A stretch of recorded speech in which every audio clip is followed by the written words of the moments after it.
Notepad. I'm your host, Ibrahim Sani. We continue our conversation on examining the impact of COVID-19 on the commercial sector, particularly in the hoteling business. Joining me is Halim Merican. He is the acting president of the Malaysian Association of Hotels. Halim, thanks for spending the time with us. You've been on this show you've been on the channel for quite a bit, but I still want to get you on because I really want to have an extended conversation into how COVID-19 is actually, taking the hotel business out of action. But before we jump into the impact of COVID-19, let's try to understand a little bit first about the business of hoteling. Let's talk about the cost of running a hotel, the capital that is needed for the hotels, before we jump into the impact of COVID-19 hitting on the hotels. Before we get into the unprecedented times of hotel industry during this COVID-19, as your question with regards to hotel operations and in particular with regards to the costs, the hotel is broken into several sections. Yes, we all know. Yeah, we've got the F&B section, we have the rooms section, accommodation, and not forgetting, of course, those larger hotels which has got banquets, facilities, meeting rooms, right? So it's broken into several components, but in general, in order for a hotel to actually even achieve a break even, we need to at least run approximately 40% in terms of occupancy. Apart from utilities, salaries, manpower costs is the highest. And in order for the hotel to actually survive, it needs to achieve this 40% at break even, right? And this is general throughout Malaysia. You're talking about Penang, Langkawi. The larger the hotel is, the higher potential of the break-even costs that needs to, or break-even revenue that needs to happen, right? So with this in mind, you have to have 40% just to break even, and maybe 60 or 70% for a buffer. We know that the entire month of April, it's gone. March, it's right. Half of it is gone. In fact, leading up to the MCO, I'm pretty sure room occupancy is also low. And May doesn't look too good either. Does this mean that the hotels that have announced that they're closing, I mean, that's the end of the story for them. But the hotels that haven't announced that they're closing, things are not looking good for these guys as well. Yeah, that is indeed the case. Those hotels that have decided to close, either temporarily until end of June, some of them have even gone to the extent of September, and some even announced till end of the year. This is due to the fact that when we have a situation like this where tourism is affected, the pandemic, where not only Malaysia is under MCO, but the whole world literally is under a lockdown situation. Flights are not flying, airlines are not flying, the airports are closed. Many countries are not allowing tourists to arrive or foreigners to arrive, right? Similarly for us, only the Malaysians who are coming back are allowed, but then again, they go into a quarantine of 14 days in a designated quarantine accommodation. So this makes it very difficult for these hotels to survive. And the decision that they've taken that they want to close temporarily or cease operation till end of the year is due to the fact that they cannot cover the occupancy or the cost. Just a very quick example, we've done a survey. We've done 2 surveys actually during the first MCO announcement, and then just recently last week we did another survey, and the numbers doesn't look great. In general, we're looking at from January to December, the forecast from all our members who participated in the survey, we're looking at about 25% an overall average. An overall average. To name a few states in particular, Selangor and Kuala Lumpur, Negeri Sembilan, State of Perak, they're a little bit optimistic to say that they'll be able to achieve about 30%. But the likes of our Langkawi Island, they are only reporting a potential or a forecast of occupancy about 18% to close for the year, whilst Penang 20%, Johor Bahru about 28%, or Johor State about 28%. Now this is, and if we cross over to the east of Malaysia, Sabah, Sarawak, for instance, they are recording an occupancy of about 26, 25% as well. Yeah. So obviously these numbers are below the break-even points to operate a hotel, right? So, sorry, Halim, I'm trying to understand. What does this mean? Does this mean that the industry of hotel is gone? The industry that we know it is going to go kaput? I wouldn't say it's gone. I would say that it's very difficult to survive. Those owners who are a little bit deep pocket, they may actually just maintain as how things are and continue to pay the salaries to the staff, even though there is no business. But the ones that are deciding to close or cease operation are the ones that find it very difficult with cash flow. Yeah, as we all know, we have a lot of challenges in the tourism industries. We've got a boost of or pickup of tourists going to the other parts of Southeast Asia countries, right? The likes of Vietnam, Cambodia, Indonesia is improving, excluding Bali. Philippines is improving, right? And whilst we are rather stagnant, yeah. So our neighboring countries are going up, whilst we are stagnant. If not stagnant, in fact, it's decreasing, yeah. And the pie is getting smaller, right? And this doesn't help the industry at all, yeah. As I mentioned yesterday in the Consider This, tourism has several components. Now, if tourism is affected, hotels are affected, convention centers are affected, malls are affected, shopping malls are affected, the travel agents are affected. So there are many components and stakeholders in this industry. So we need to ensure that we are able to survive and ride this through and hope the normal will come soon. And even after normal comes soon, what's going to happen is, from the experience of SARS, 17 years ago, it took us about 8 months to really come back to a point where we can actually say it's back to normal. So right? This is not like SARS. This is far, far worse than SARS. Yes, indeed. In fact, this is really unseen, right? We've never been in a lockdown situation, even as Malaysians. You know what I mean? Unless you're talking about some really big crises, right? Yeah. So So how do we ride this through? Basically now, after 4 weeks or the phase that we are in for MCO now, from the Malaysian Association of Hotels National, which is our base secretariat, we are advising our members now and the chapter chairmen now. Malaysian Association of Hotels are broken into each state, and each state has a chapter chairman. So we are advising the chapter chairmen to now look on the recovery point. Number one, we need to consider, of course, only domestic travel for the time being. And at the same time, domestic travel doesn't mean that people will just come to your hotel just because your rates are good or because you have a special package. They want to also have things to do. So this is where we are saying, go back to the stakeholders of the other tourism faculty or facilities and say, okay, guys, let's come up with a very good reason why people will want to come to Penang, why people want to come to Langkawi. There must be more than just to say the hotel's giving good packages. So that's a beginning. But before all that can happen, Malaysian Association of Hotels is also providing a guideline. See, we need to make sure that people can perceive the hotel to be safe. So this guideline, we're talking about safety and hygiene, and this, to make sure that all the areas, the way we are operating, is safe for any of our guests to come back to visit property.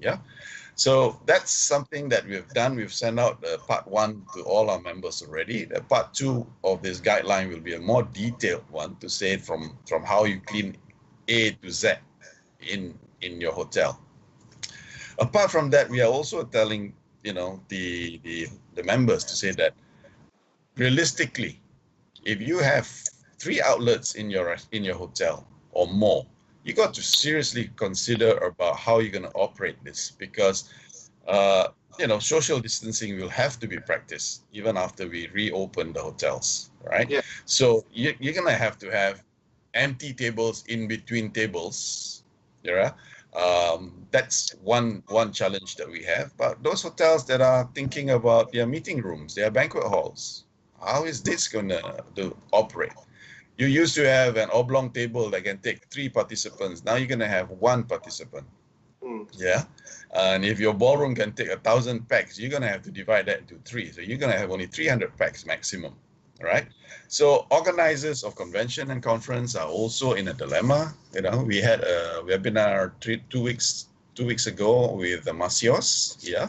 And the way we do things now, it's totally going to be very, very different. Right? Sorry. We'll take a short break. When we come back, we'll continue on this conversation. And don't go anywhere. Sure.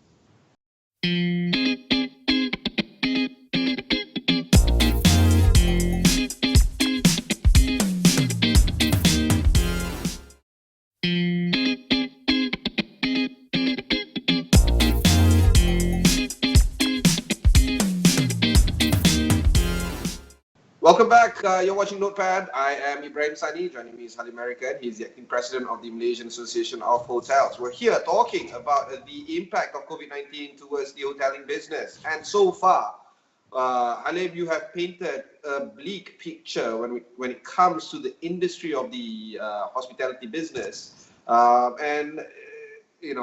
As this conversation moves on, it's also impacting the ancillary services, anywhere from banquet to event management. And of course, there's also the further ancillary business, including that of, say, taxi services, guided tour business, or guided vacation business. And I'm, there's another conversation of Airbnb and all the other stuff, but I don't want to get into that. I still want to focus on a little bit on the hotels.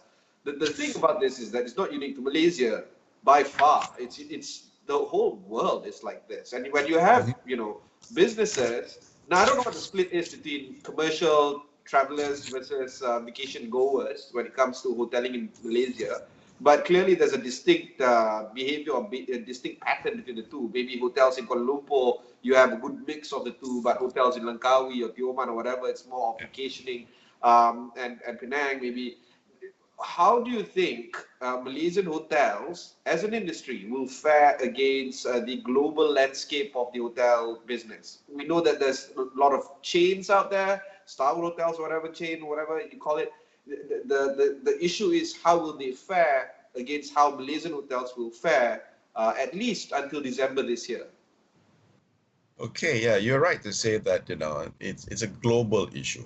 Yeah, I've been listening to some of the webinars that are carried out even in the United States, in Japan, in South Korea, and at the same time in Europe.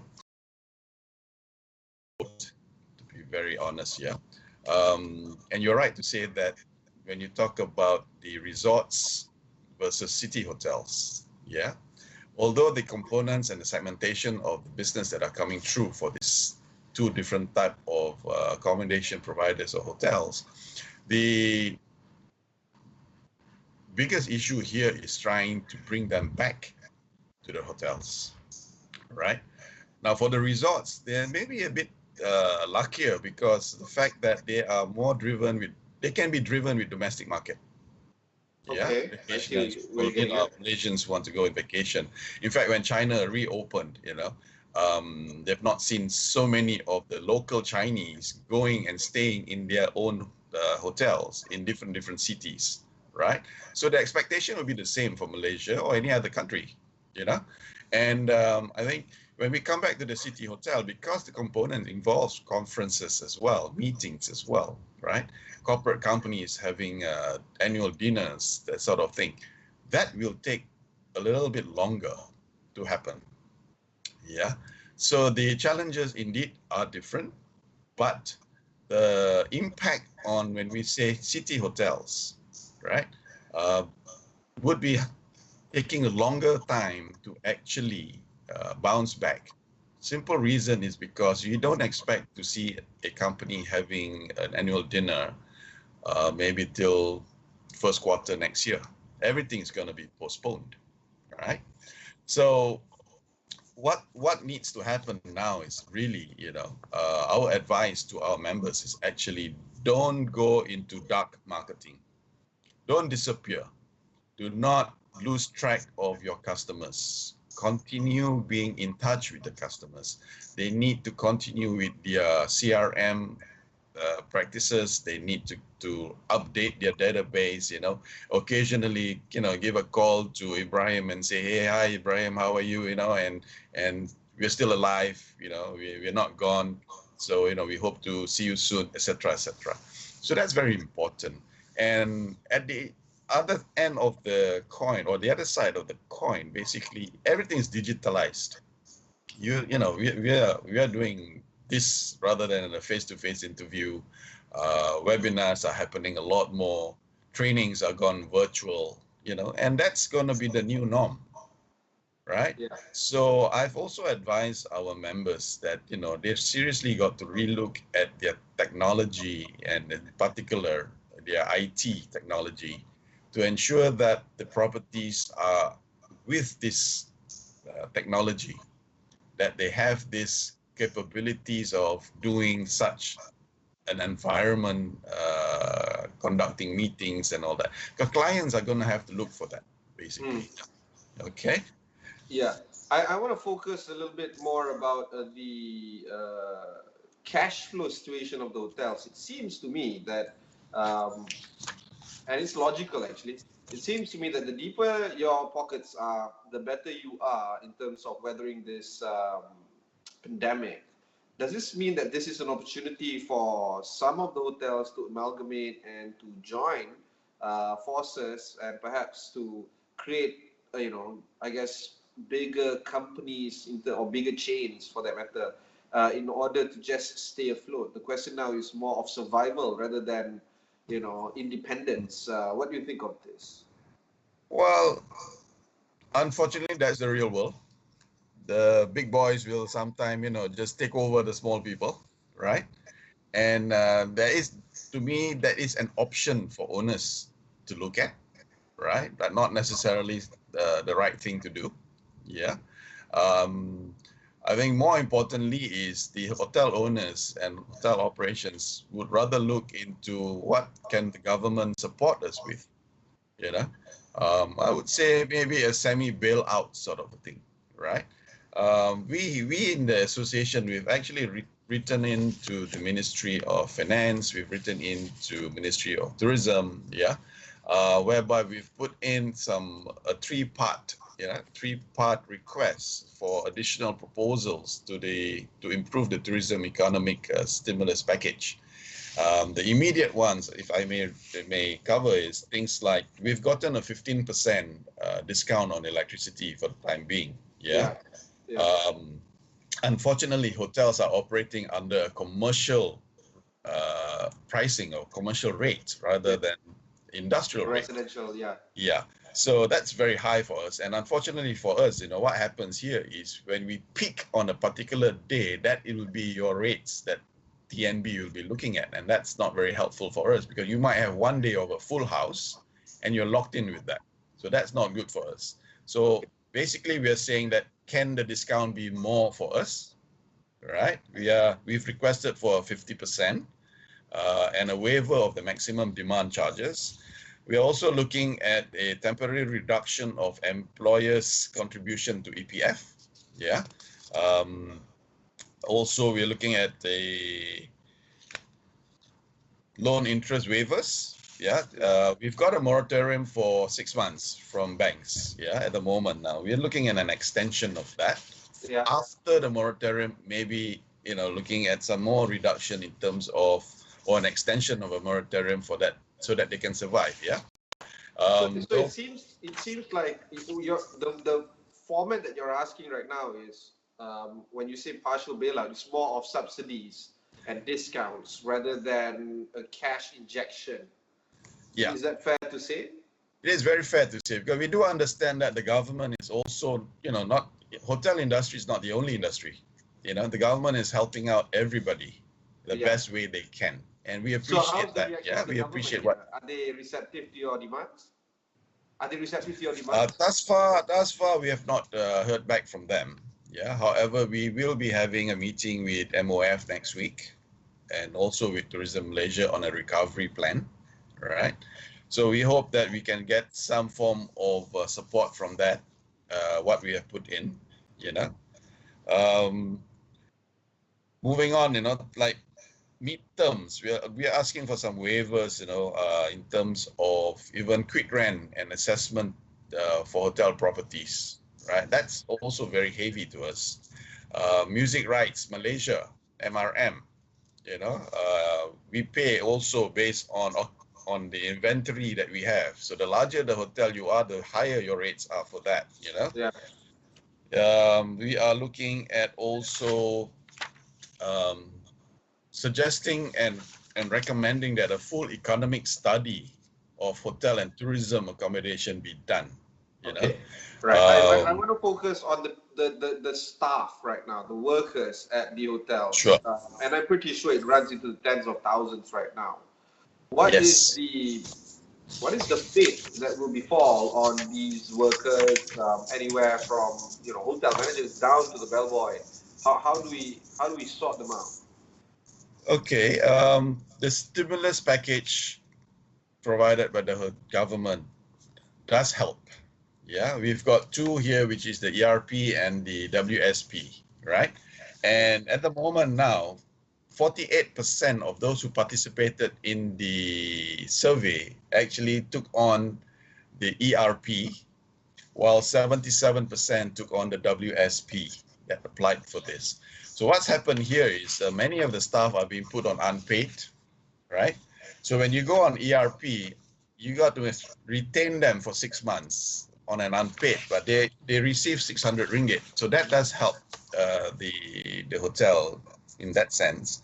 Whilst for the WSP, of course, there are the three categories, right? 75 and below staffing, 70s, but the problem here we face is that most hotels, the larger ones, 3-star, 4-star, 5 stars, they have more than 200 staff, whilst it is capped at 200.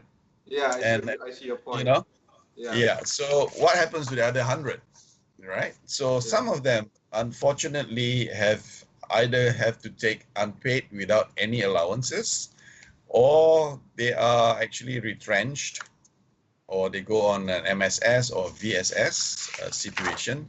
And sadly, when we look at the survey update that they've given us, Yeah. quite a number of staff has actually been laid off. Yeah. You know, we are looking at approximately 6% at the moment who has been laid off, right? 6%. So That's the number we're looking at. 6%. That was as of 1 week ago. Sorry, So out of how many people we're talking about here? I don't know. what was what was reported to us? Yeah, you're talking about. Let's pull this back up.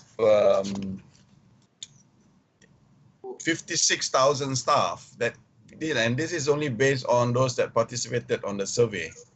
Okay, so 56,000. Let's call it 6,000. Let's call it 10%. 6,000. 60,000. 60,000. People. So it's about 5,000 people. Yeah, that has been laid off based on that earlier survey and the second survey. And sorry, and I believe there'll be more. Thus far. This is thus far. Thus far, exactly. Oh, And wow. as I mentioned yesterday, 29th, 30th, there was a lot of announcement being made that more and more hotels are now issuing letters to their staff to say, sorry, we can't survive with COVID-19. We're going to close until end of the year, etc., etc. Yeah. So, and we foresee that. Okay, I'm going to ask you the hardest question right now. You want people to stay at your hotels, not your hotels, I guess your members' hotels, Yes. right? But the Ministry of Health is saying stay put, stay at home. The new normal is, do everything and anything virtually. How do you marry these two statements together? You want KKM, you believe in KKM. I mean, you want MOH to succeed, but at the same time, you don't want your members to fail, your hotels to fail. So how do you reconcile the two very conflicting statements right now? I think, if we don't abide to the MCO and stay home, this will be prolonged even further, right? And by saying that, it also impacts that the hotels cannot open or can't operate. So to me, it's a situation where we have to take step one, which is to abide to MCO. Plan yourself to go into step two, that is when the recovery happens. And then a lot of push that needs to happen from not just the hotels, but from the community.